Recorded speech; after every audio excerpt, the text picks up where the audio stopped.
you know, you learn the most when you fail. And I don't think a lot of people are going to talk about spectacular failures, but I want to, because this was one of the most important moments that happened to me in my development. And I was about, I guess, 19 or 20 years old, and I got the gig with blood, sweat, and tears. And I was a pretty naive, you know, like, big smile on my face, everybody join hands and we're all going to have fun. And when you get on the road, and what a splash of cold water, there are a lot of guys with baggage and opinions. And when you're a young drummer, especially if you're not necessarily mature enough to handle the situation, all these different opinions can really just rip you to shreds.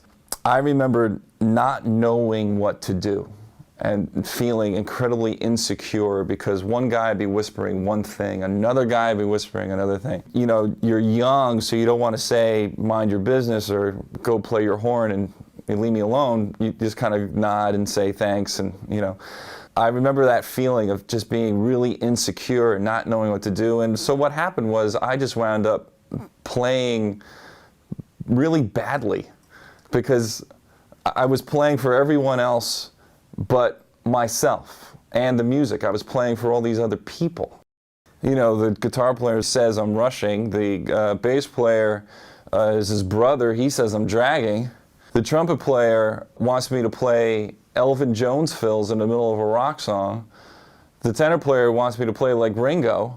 You know, the funny thing was, I remember when I first started the gig, and this is where it really gets funny, when I first started that gig, is everyone loved me because I was playing for myself and I knew the right way to play.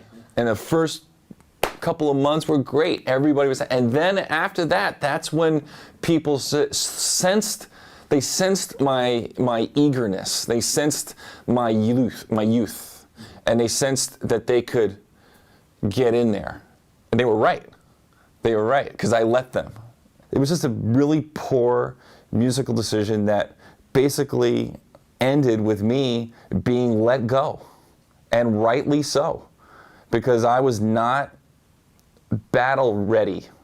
When that time period ended with blood, sweat, and tears, I made a promise to myself that I would never, ever let that happen again. No matter what happened in the rest of my career, that was never happening again. You know, there's one thing to solicit advice and get great advice from great players. That's different. That's different. But you're still the drummer, and you better act like one, or they're just gonna, you know, they're just gonna steamroll you. I was never going to be weak. I was never going to be indecisive, and I was going to know, beyond a shadow of a doubt, what the right thing was to do. It was the best thing that ever could have happened to me at a young age, was to fail so spectacularly, and it's never happened since. If you've played a pair of Vicks in the last 50 years, your history is our history. Come share your game-changing moment at VicFirth50.com.